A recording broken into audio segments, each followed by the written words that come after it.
You realise I know nothing about politics? You voted for him, didn't you? Adam Lang, of course I did. Everyone voted for him. He was paid $10 million for these memoirs, but it's a ghostwriter he needs. This is a great opportunity for you. Hello? Who are you? I'm your ghost.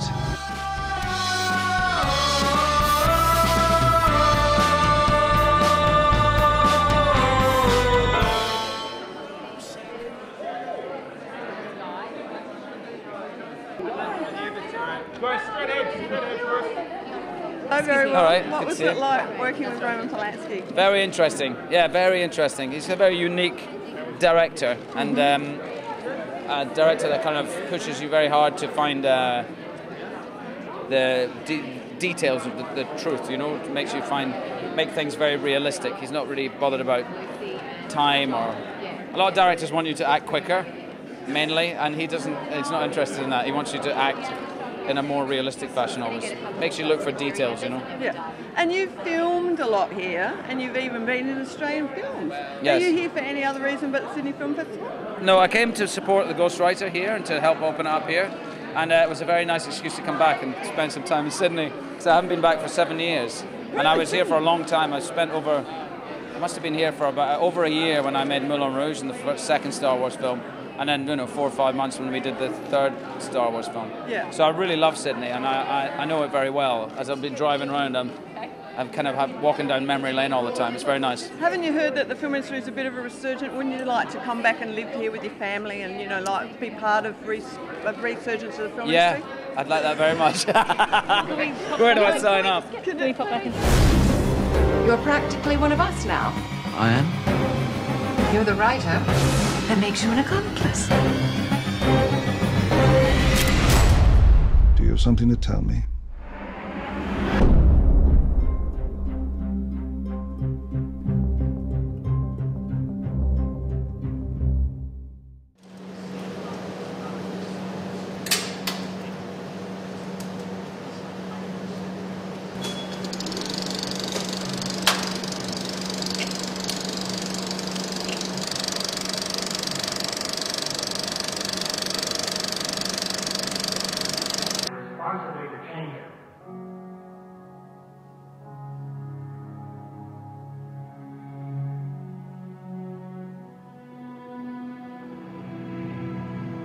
We were all filmmakers back in the days of the filmmakers cooperative movement, and I started out in Adelaide. I guess I'd been lighting live theatre a bit, and then I don't know. I got teaching in the country for a few years, I think it was, and you have to do something when you're in Port Pirie on weekends, and we started making films.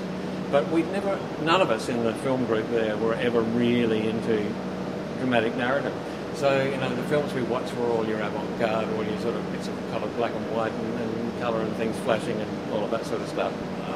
For a while in '88, I think I got back to some filmmaking again for a while, but it's been sparse. And quite often what I've done is to project films. These are beautiful machines. These are Italian, almost, a little bit of Japanese at the top, a Rolls-Royce of Japanese lamp, and a Rolls-Royce, a truck, an Italian truck of a projector, but a beautifully made truck, just gorgeous.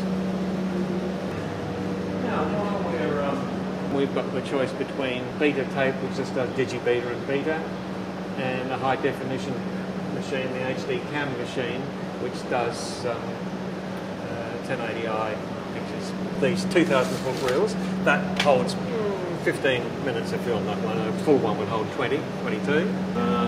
After party's really not on for us. We're all buggered by the end of the film festival, and so no, it doesn't apply. And one day we had a piece of film from the 50s, should have been dead safe, but it had a piece of film with its rating on it that had obviously come from the late 30s. And it's going through the gate perfectly, and come to this short piece of filler with a rating on it, and the whole thing just catches a light. Luckily it was only probably about 10 feet of film, and so I don't think I've ever moved that fast, and I think, as I recollect, I sort of just tore it out of the projector and put it aside, and it had stopped burning by the time we sort of got it down on the floor, but it's horrible stuff because it'll burn underwater. You know? So we take this square picture and we just double its width without doubling its height. So it goes through. The pictures look, as you possibly remember from your childhood, when the cowboys came through, they were all very tall and skinny at the beginning of the movie, and then as soon as the credits were over, they got to be the right height, but all the edges were chopped off the picture. But that's because they were shot anamorphic, like, you know, all of those John Wayne movies were always anamorphic cinemascope. My very first film festival, I think, was '78, when I'd just come here from being part of a group that ran a cinema in Hobart. We moved here to open what is now the Chevelle. And sitting down in the old State 2, the film broke or something, and the audience started slow hand clapping and cheering. And Jill Lay, a filmmaker, stands up in the middle of the audience and says, "What about a bit of bloody solidarity for the workers?" We're lucky here because we don't actually hear the audience's ire.